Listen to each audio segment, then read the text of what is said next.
O Senhor esteja convosco. Proclamação do Evangelho de Jesus Cristo, segundo João. Naquele tempo, muitos dos discípulos de Jesus que o escutaram, disseram: esta palavra é dura, quem consegue escutá-la? Sabendo que seus discípulos estavam murmurando por causa disso mesmo, Jesus perguntou: isso vos escandaliza? E quando virdes o Filho do Homem subindo para onde estava antes? O Espírito é que dá a vida, a carne não adianta nada. As palavras que vos falei são espírito e vida, mas entre vós há alguns que não creem. Jesus sabia desde o início quem eram os que não tinham fé e quem havia de entregá-lo, e acrescentou: é por isso que vos disse, ninguém pode vir a mim, a não ser que lhe seja concedido pelo Pai. A partir daquele momento, muitos discípulos voltaram atrás e não andavam mais com ele. Então Jesus disse aos 12, vós também vos quereis ir embora? Simão Pedro respondeu: a quem iremos, Senhor? Tu tens palavras de vida eterna. Nós cremos firmemente e reconhecemos que Tu és o Santo de Deus. Palavra da salvação.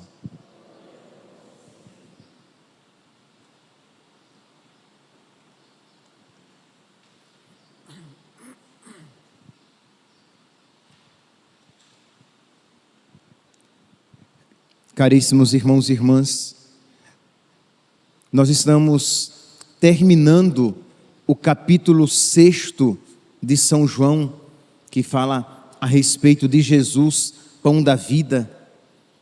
E aqui é a conclusão, é o resultado de todo aquele discurso em que Jesus, ele vai repetindo várias vezes que ele é o pão do alto, que ele é o pão do céu, que ele é o pão da vida, que ele, nós católicos, quando ouvimos isso, imediatamente reconhecemos a Eucaristia.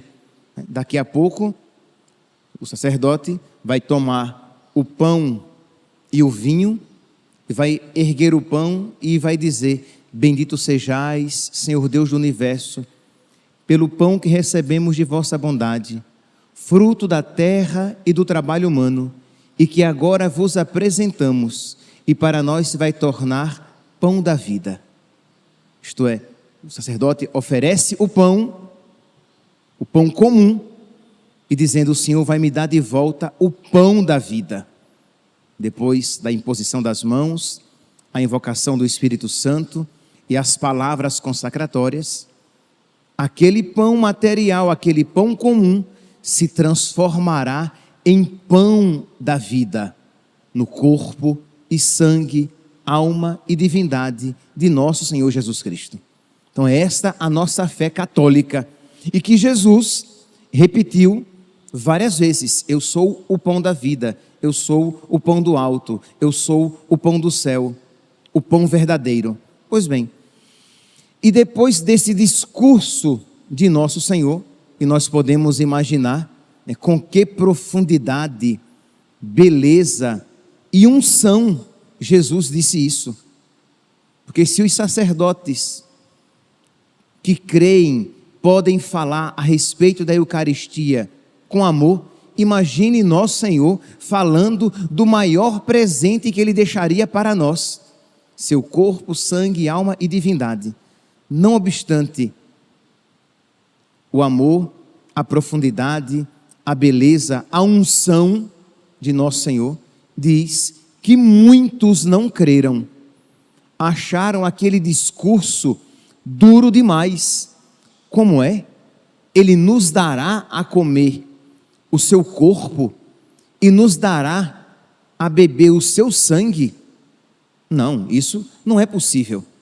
E Jesus então, no versículo 60, ele pergunta: isto vos escandaliza? No versículo 61, isso vos escandaliza? Isto é, você não consegue acreditar?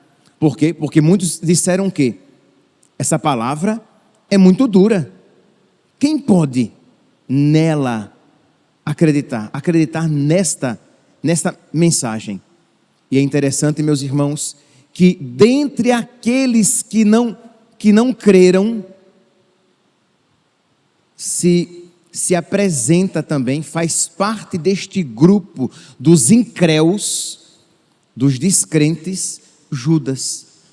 Judas também não acreditou. Imagine, 1 ano antes da Páscoa definitiva, 1 ano antes de todos aqueles acontecimentos, da traição do próprio Judas, ele já tinha apostatado da fé. Embora ele ainda permanecesse no grupo, fisicamente, exteriormente, ele já não mais compartilhava da mesma fé. Jesus vai dizer aqui, 64, Jesus, vendo a reação deles e percebendo que eles murmuravam entre eles, Jesus diz: mas há alguns entre vós que não creem, pois desde o princípio Jesus sabia quais eram os que não criam e quem o havia de trair. E mais à frente, desde então, muitos dos seus discípulos se retiraram e já não andavam com ele. Isto é, por causa do discurso a respeito da Eucaristia, muitos que se diziam seguidores de Cristo, abandonam Cristo porque não creem na presença real, no milagre da Eucaristia, de que a Eucaristia é o corpo, sangue, alma e divindade. Então percebe que a dificuldade em crer na Eucaristia não é uma dificuldade de agora, que os homens modernos, que os cristãos modernos não creem na Eucaristia. Não, já era algo, já desde o próprio Jesus. Diante do seu discurso, muitos não acreditaram e muitos o abandonaram. Jesus então se volta para os apóstolos e pergunta: e vós, quereis ir embora também? Pedro responde, diz: Senhor, a quem iremos? Só tu tens palavras de vida eterna. Então, Pedro compreendeu completamente? Não. Mas Pedro acreditou naquele que aquilo tinha dito. Então, às vezes, meus santos, nós não conseguimos alcançar todos os conteúdos da nossa fé, não porque eles não sejam racionais, mas porque eles são supra-racionais, eles estão além das nossas capacidades. Mas nós, por causa daquele que diz, nós assentimos, nós dizemos amém, nós dizemos é isso mesmo, assim seja. Quando você entra na fila da comunhão e o sacerdote diz corpo de Cristo, você responde o quê? Amém. Isto é, eu creio. Isso mesmo, é o corpo de Cristo. Os meus olhos veem pão. Se você comungasse também do sangue de Cristo, os seus olhos veriam vinho. O seu olfato perceberia vinho. Mas você diz, é o corpo de Cristo, é o sangue de Cristo, porque Jesus isso disse e nisso eu creio, nele eu creio nesta verdade, porque foi ele quem a proclamou. Então Jesus diz isso, Pedro, em nome dos apóstolos, diz: a quem iremos, Senhor? Só tu tens palavras de vida eterna. E diz aqui Jesus acrescentou: não vos escolhi todos os 12? Foi Jesus Cristo que escolheu os 12 apóstolos. Contudo, um de vós é um diabo, é um demônio. Jesus estava se referindo aqui a Pedro, a Judas. Um de vós é um demônio, é um diabo. Ele se referia a Judas, filho de Simão Iscariotes, porque era quem o havia de entregar, não obstante fosse um dos 12. Então, Judas já não cria na Eucaristia, embora fizesse parte visivelmente, exteriormente, do grupo dos 12.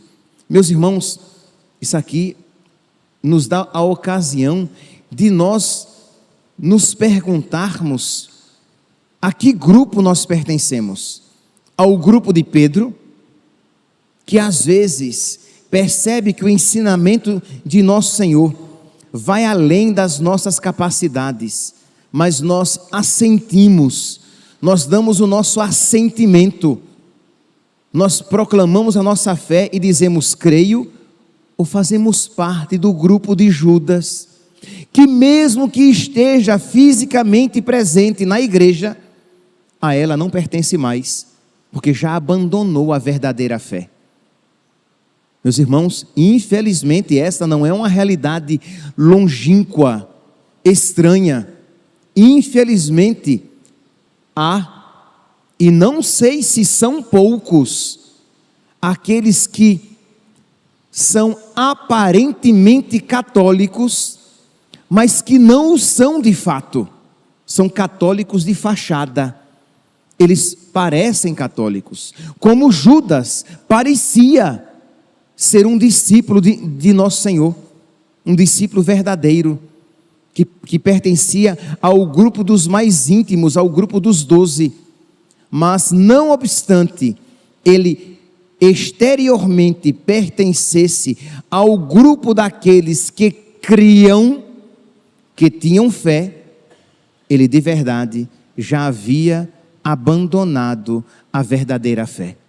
Meus irmãos, é algo que nós precisamos pedir a Deus que nos conceda essa graça de nós pertencermos de fato, isto é, nós precisamos abraçar todo o conteúdo da nossa fé. Aqui nós estamos falando a respeito da Eucaristia, mas nós poderíamos aplicar a tantos outros pontos, isto é, existem católicos que se dizem católicos, que frequentam a igreja católica, que vão às missas aos domingos, que rezam com a boca o credo, mas que abandonaram a fé, ou não creem na presença real de Jesus Cristo na Eucaristia, ou não creem que o sacramento da confissão perdoa os nossos pecados, ou não creem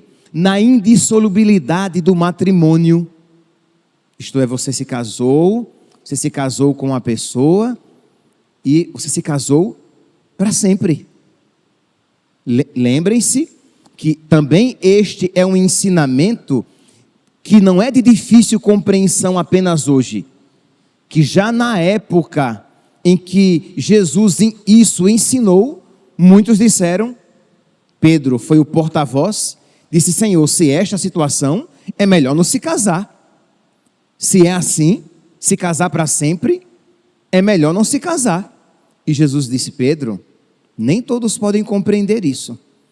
Isto é, os ensinamentos de nosso Senhor são verdade e vida, mas não são bolinho, não são fáceis. Nós precisamos pedir o auxílio da graça. Nós precisamos pedir a ajuda do Pai. Jesus vai dizer, quando muitos o abandonam, quando muitos diante do ensinamento a respeito da Eucaristia, muitos o deixam, Jesus diz o quê? Versículo 65. Por isso eu vos disse, ninguém pode vir a mim se não for atraído pelo Pai. Nós precisamos pedir o Espírito Santo, nós precisamos pedir a graça, nós precisamos pedir a ajuda do Pai, o Paráclito, para que nós tenhamos força para viver a palavra de Cristo, que é verdade e é vida. Porque senão nós vamos querer negociar com as verdades da fé, aquilo que vamos viver e aquilo que não vamos viver. Aí você vai querer o quê? Embora você se diga católico, embora você reze o credo, embora você frequente as missas, você já não crê na doutrina de Cristo, dos cristãos, da igreja, que a igreja ensina há mais de 2000 anos a respeito da sexualidade humana, da vida, né? Como os solteiros vivem a sua sexualidade na castidade, no celibato, né? Abstendo-se de vida sexual, ele é solteiro. Como os casados vivem a sua sexualidade como casados. Como um homem deve receber de Deus o sexo que ele recebeu, ele é homem. Como a mulher deve receber a identidade que de Deus ela recebeu, ela é mulher. Há muitos cristãos que já não aceitam mais esse ensinamento de Cristo. Não é apenas a Eucaristia, não é apenas a respeito da confissão, não é apenas a respeito do matrimônio, mas é a respeito de outros pontos essenciais para a fé cristã católica, que não creem, por exemplo, mais no juízo e no inferno, na possível condenação eterna, e tantos outros pontos que pessoas pensam poder continuar pertencendo ao grupo de Cristo, à igreja de Cristo, como Judas pensava pertencer ao grupo de Cristo, quando já havia abandonado a fé católica na Eucaristia. Então, a Eucaristia, a fé na Eucaristia aqui é um ponto, mas que nós podemos aplicar a tantas outras realidades. Eu já falei aqui tantas vezes e repito, se você nega um ponto da fé, você perde toda a fé católica. Imagine que você pegue, vamos aqui dar um exemplo, digamos que a fé católica tivesse 100 pontos essenciais. Aí você diz assim, eu creio em 99, mas este ponto aqui eu não aceito. Você deixou de ser católico. Você perdeu toda a fé católica. Então, para ser católico, você precisa, na fé, acolher todas as verdades católicas.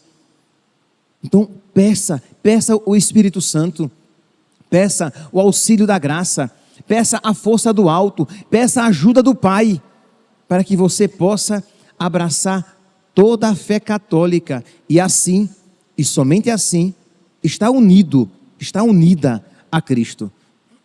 Pois bem, diz aqui então, que diante deste discurso de Jesus, a respeito da Eucaristia, muitos abandonaram o nosso Senhor, e ainda bem, meus santos, que Jesus não era politicamente correto, nem ele tinha sede de multidões. Parece um paradoxo. Jesus quer salvar a todos. Jesus quer que a salvação oferecida a todos seja eficaz em todos, mas ele não fará isso negociando a verdade. Isto é, para que todos me aceitem, então eu vou diluir a verdade. Para que todos me achem legal e não me abandonem, eu vou abrandar, escamotear, liquefazer a verdade. Não.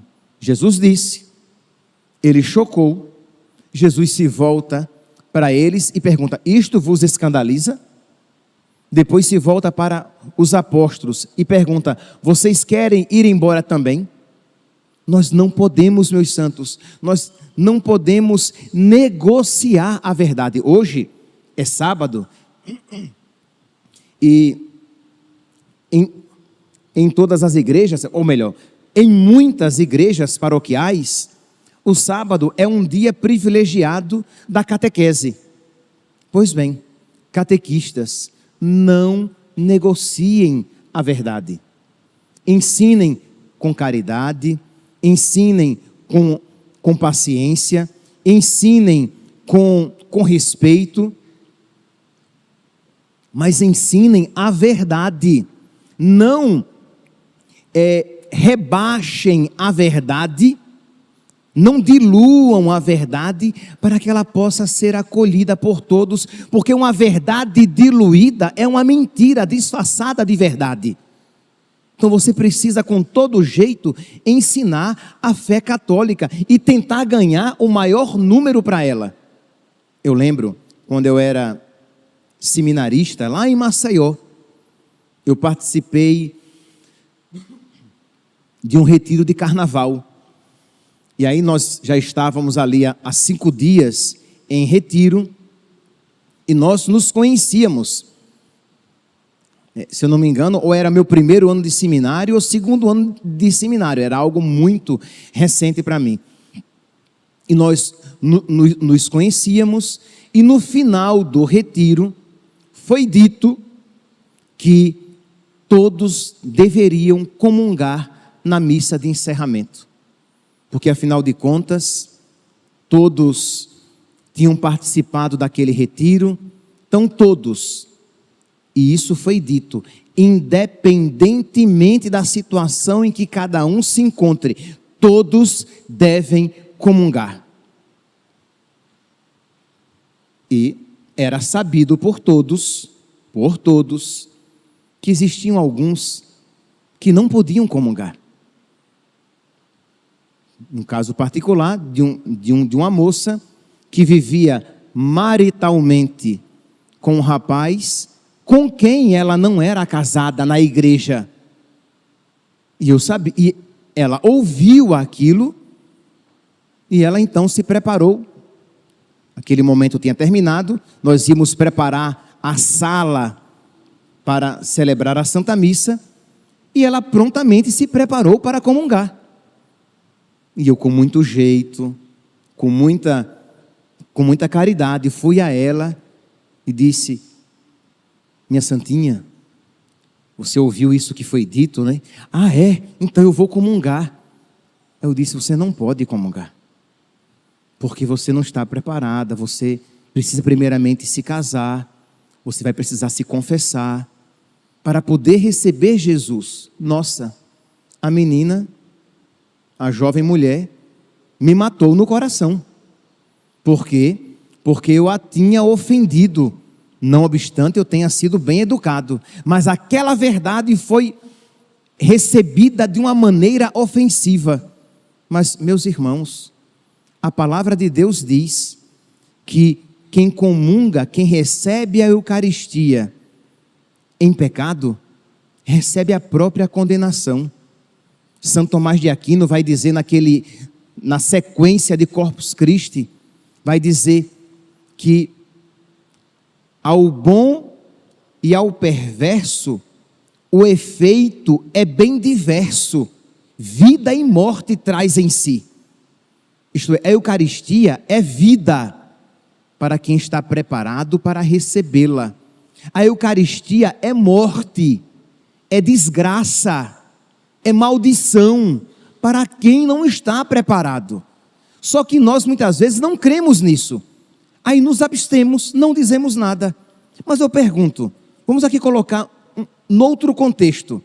Imagine se você estivesse em um lugar e as pessoas fossem tomar uma água e acreditassem, as pessoas estavam com sede, e elas acreditavam que aquela água lhes faria muito bem, mas você sabia que aquela água estava envenenada, que aquela água não seria boa para ela, e todo mundo estivesse indo tomar aquela água, o que você faria? Você diria: eu não vou dizer nada, né? Eles vão ficar com raiva de mim, eles estão com sede, eu vou deixar que eles tomem água envenenada. Ou você iria dizer: gente, não tome, essa água não lhes fará bem. É claro que você faria isso.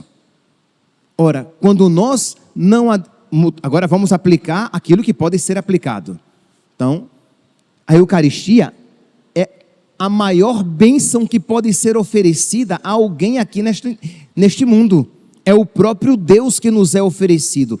Mas precisamos estar preparados para recebê-lo. Senão, ao invés de nos fazer bem, nos fará mal. Então nós precisamos ter caridade e ensinar a verdade. e com muito jeito ensinar as pessoas a maneira correta, salutar, salvífica de receber a Eucaristia. Porque senão, por pudor humano, porque eu não quero me indispor com ninguém, eu não digo nada, mas é porque na verdade você não tem caridade. Então você deixa o seu irmão cometer um sacrilégio porque você não quer sair feio na fotografia. Isso é caridade? Eu acho que não, né? Não é caridade. Então, depois, isso era seminarista, né? Depois eu já era padre e eu fui celebrar uma missa para este mesmo grupo. E aí veio, eu já tinha até me esquecido dela, e veio uma jovem mulher com uma criancinha no braço e o seu marido do lado e disse: padre, eu quero agradecer ao Senhor por aquilo que o Senhor me disse naquele dia. E eu disse: ô minha santinha, mas o que foi que eu disse naquele dia? Você não lembra não, padre? Eu fiquei com tanta raiva do Senhor. Eu digo: o que, minha santa? O que foi que eu disse? Não, o Senhor falou que eu não podia comungar, que eu estava em pecado, que eu precisava me casar, que eu precisaria me confessar. E aquilo, padre, eu matei o Senhor no meu coração. Mas aquilo ficou me incomodando. E aí eu conversei com meu marido, nós entramos num processo. E 1 ano depois, nós nos casamos na igreja e recebemos os sacramentos. Veja que graça, meus santos. Mas aquilo precisou ser dito para que a sua consciência se iluminasse e ela percebesse: eu preciso então mudar de vida, eu preciso arrumar a minha vida para receber a Eucaristia com efeito benéfico, salvífico, salutar.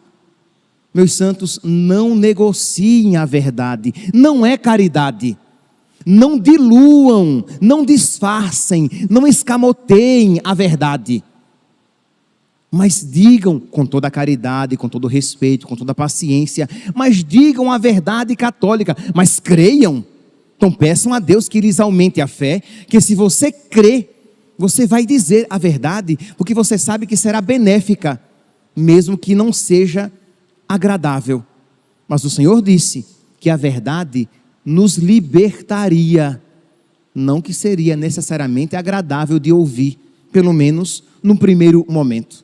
Então nós vemos aqui Jesus, ele não negocia a verdade, ele disse que o meu corpo é verdadeiramente comida, o meu sangue é verdadeiramente bebida, quem come a minha carne e bebe o meu sangue, tem a vida em mim, e eu o ressuscitarei no último dia. As pessoas ficaram escandalizadas, muitos o abandonaram, e o que foi que ele fez?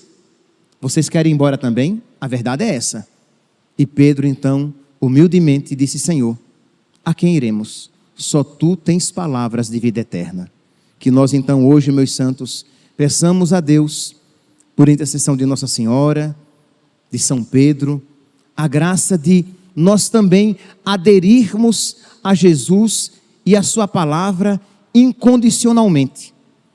Que nós abracemos a mensagem de Jesus e consequentemente o próprio Jesus incondicionalmente. E que com toda a caridade, com toda a sabedoria, mas com toda a verdade, nós a ensinemos ao maior número de pessoas para ganhar as pessoas para Cristo, para a verdade, para a salvação. Louvado seja nosso Senhor Jesus Cristo, para sempre seja louvado.